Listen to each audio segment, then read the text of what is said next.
Assalamualaikum warahmatullahi wabarakatuh. Selamat datang di channel Muhammad Samsudin. Di kesempatan kali ini, saya akan bercerita arwah jenazah yang hilang.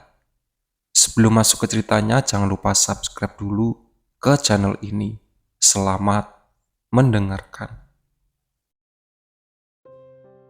Kasmiati masih saja tertawa ketika melihat bagaimana Aryo dikejar-kejar oleh Nuning.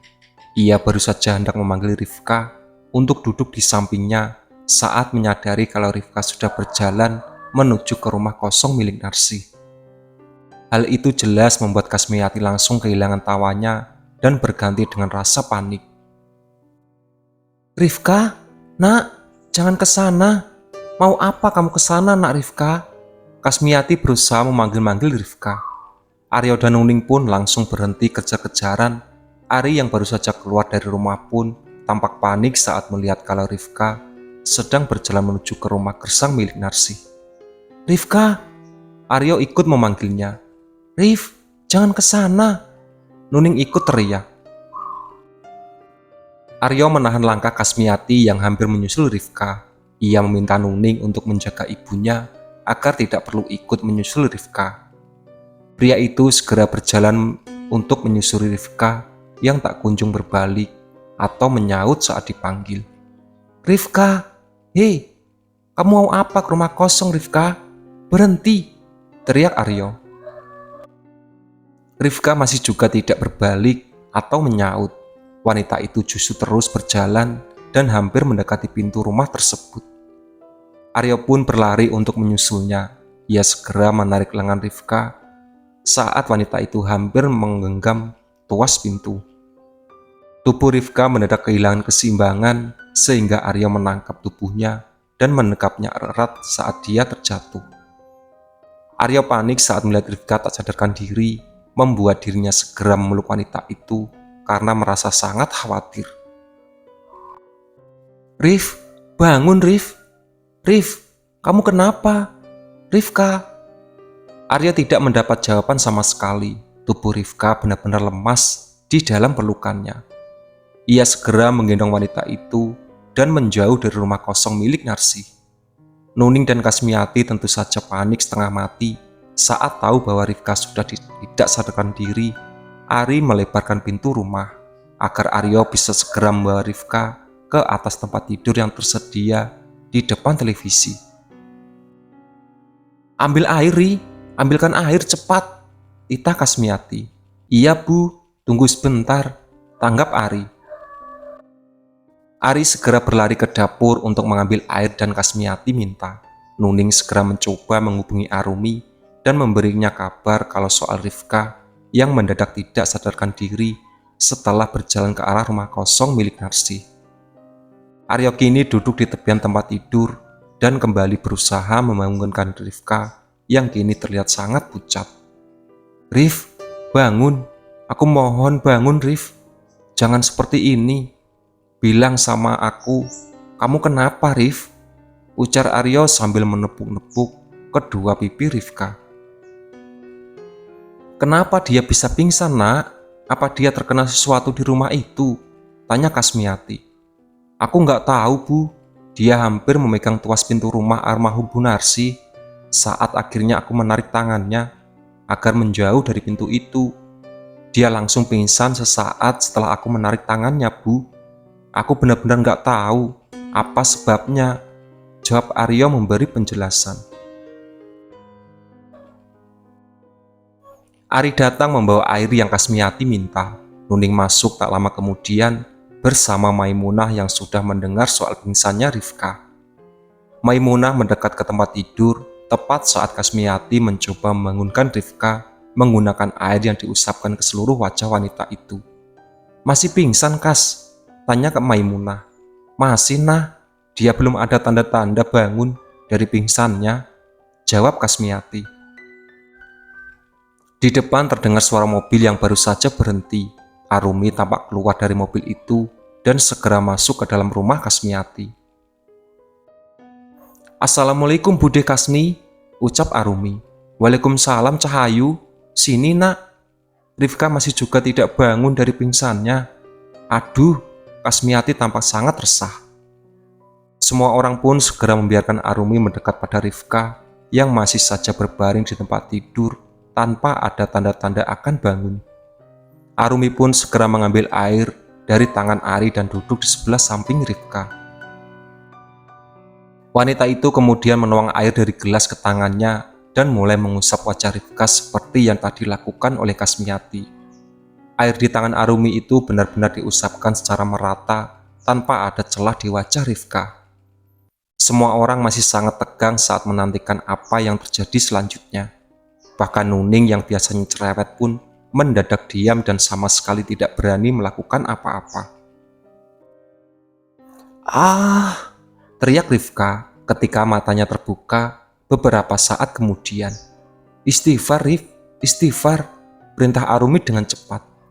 "Astagfirullahaladzim, astagfirullahaladzim, astagfirullahaladzim," ucap Rifka dengan nafas terengah-engah seakan habis berlari.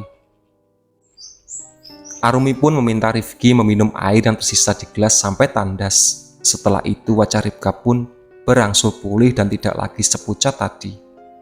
Semua orang kini bernapas lega termasuk Aryo yang sejak tadi terus memegangi tangan Rifka tanpa pernah melepaskannya. Pria itu sangat kalut saat tubuh Rifka mendadak lemas di dalam pelukannya. Ia sangat takut terjadi sesuatu pada wanita itu, sehingga dirinya benar-benar tampak kacau. "Sekarang kamu sudah tenang, bisa katakan padaku apa yang tadi terjadi sehingga kamu mendadak pingsan?" tanya Arumi. "Di rumah itu, di rumah ada almarhum Bu Narsi. Ada arwahnya hitam di sana. Dia memanggilku. Aku berusaha menolak, tapi panggilannya terlalu kuat untuk aku tolak. Kakiku seperti berjalan sendiri ke arah sana, Rumi. Aku sadar kalau seharusnya aku berhenti, tapi aku tidak bisa berhenti. Dan saat aku sampai di depan pintu rumah itu, dia mulai menghisap energiku. Aku hilang kendali atas diriku sendiri, Rumi," jawab Rifka apa adanya. Mendengar itu, Arumi pun langsung bangkit dari sisi tempat tidur tersebut dan pergi keluar dari rumah Kasmiati. "Rumi, kamu mau kemana?" Nuning mengejarnya bersama Ari. "Mau bikin perhitungan sama arwah hitam sialan itu," jawab Arumi terdengar sangat marah. "Rumi, jangan. Itu arwah hitam. Kamu bisa celaka." Nuning berusaha mencegah Arumi untuk pergi ke rumah milik Narsi, namun dirinya juga takut untuk melangkah lebih jauh ke rumah itu. Ari ikut berhenti di samping Nuning, sehingga tak lama kemudian Hendy pun muncul dan memarkirkan motornya asal-asalan di dekat mobil bos milik Insan. "Rumi, ini yang kamu minta," seru Hendy sambil menjajarkan langkah wanita itu. Arumi pun menerima botol air yang selalu Hendy simpan di dalam jok motornya. Kemudian mendobrak pintu rumah milik Narsi dan langsung menyeramkan ke seluruh sudut rumah itu untuk mengusir arwah hitam yang sengaja bersembunyi di sana. Arwah hitam yang bersembunyi di milik rumah Narsi benar-benar keluar menampakkan dirinya. Hal itu terjadi setelah Arumi menyiram seluruh sudut di dalam rumah tersebut dengan air Hendy bawakan. Wanita itu menghubungi Hendy saat mendapat kabar soal pingsannya Rifki dan Nuning. Perasaan sudah sangat tidak enak ketika mendengar kabar tersebut, sehingga membuat meminjam mobil milik ayahnya agar bisa cepat ditiba rumah Aryo. Nuning, Ari, dan Maimunah kini bisa melihat dengan jelas sosok arwah hitam yang selalu disebut-sebut oleh Arumi, Rifka, dan Hendy sejak kemarin. Arwah hitam itu terlihat sangat jelas meskipun keadaan sangat itu adalah siang hari. Kedua matanya merah menyala sementara di seluruh tubuhnya tampak berkobar sesuatu begitu gelap. Hendy masih megangi botol air lainnya yang kini sudah ia buka tutupnya saat arwah hitam itu muncul. Ia mewaspadai pergerakan arwah hitam itu agar tidak menyerang tiba-tiba ke arah Ari, Nuning, dan Maimunah. Rifka dipapar keluar oleh Aryo dan Kasmiati karena kedua kaki wanita itu terasa lemas akibat energinya berhasil dihisap oleh arwah hitam tersebut. Arumi menyusul keluar tak lama kemudian dan langsung menatap penuh amarah ke arah arwah hitam tersebut. Kurang ajar, beraninya kamu menghisap energi manusia. Pantas saja kamu akhirnya mati dalam keadaan hina. Bahkan saat sudah menjadi arwah pun, kamu masih melakukan hal yang keji. Arumi melontarkan kekesalan tanpa ragu. Sudah kubilang, temukan aku. Kamu menjanjikan pada arwah-arwah lain untuk menemukan mereka, tapi kamu tidak mau menjanjikan hal yang sama kepadaku. Tidak sudi aku menjanjikan sesuatu padamu. Semasa hidup kamu justru yang membuat semua arwah bergantayangan di desa ini mengalami kesengsaraan. Kamu yang membantu mencuri jenazah-jenazah mereka. Kamu adalah penyebab penderitaan bagi mereka yang tidak bersalah, balas Arumi. Arwah hitam itu pun seketika terdiam usai mendengar apa yang Arumi katakan. Dia memutuskan untuk segera pergi. Tampaknya dia takut karena Arumi sudah tahu bahwa sosok semasa hidup adalah dibilang keledai dari semua permasalahan yang terjadi di desa Gerobokan. Hendy pun mendekat ke arah Arumi dan meraih wanita itu dalam pelukan untuk ditenangkan. Amarah telah membuat nafas Arumi menjadi naik turun tak terkendali. Wanita itu kini kembali mencoba bernafas dengan wajar seperti biasanya. Ari kini menatap ke arah halaman rumahnya dan tatapan jauh jatuh pada Aryo. Aryo, Kasmiati, Rifka juga mendengar dengan jelas apa yang dikatakan oleh Arumi pada arwah hitam itu. Mereka pun sadar bahwa Arumi tampaknya sudah tahu sebagian atau bahkan hampir keseluruhan tentang bagaimana jenazah-jenazah warga di desa Gerobokan bisa menghilang tanpa jejak. Sudah sejauh mana dia menyelidiki permasalahan itu sebenarnya? Dia ternyata memang segila yang aku pikirkan selama ini. Gumam Rifka tak peduli jika Aryo dan Kasmiati mendengar hal tersebut. Hendy kini melepaskan Arumi dari pelukannya dan menatapnya jauh lebih lama dari biasanya. Arumi merasa jauh lebih tenang saat didekap dan melihat tatapan Hendy yang hangat. Wanita itu kini benar-benar sudah kembali seperti biasanya, sudah tidak lagi berselimut dengan emosi. Sudah merasa jauh lebih enak? Tanya Hendy. Ya, aku sudah merasa jauh lebih baik sekarang. Terima kasih karena kamu datang dan menemani aku. Maaf, aku jadi mengganggu pekerjaanmu hari ini, jawab Arumi dengan penuh sesal. Tidak masalah, itu bukan perkara besar yang harus dipikirkan. Ayo, kamu mungkin ingin kembali melihat keadaan Rifka, ajak Hendy. Tapi, pintu rumah almarhum Bu Narsi bagaimana?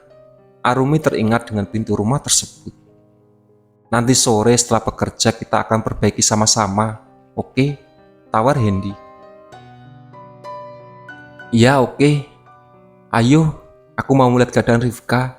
Sekali lagi sebelum kembali ke ruko, tadi aku membajak mobil milik ayahku untuk bisa sampai ke sini secepatnya.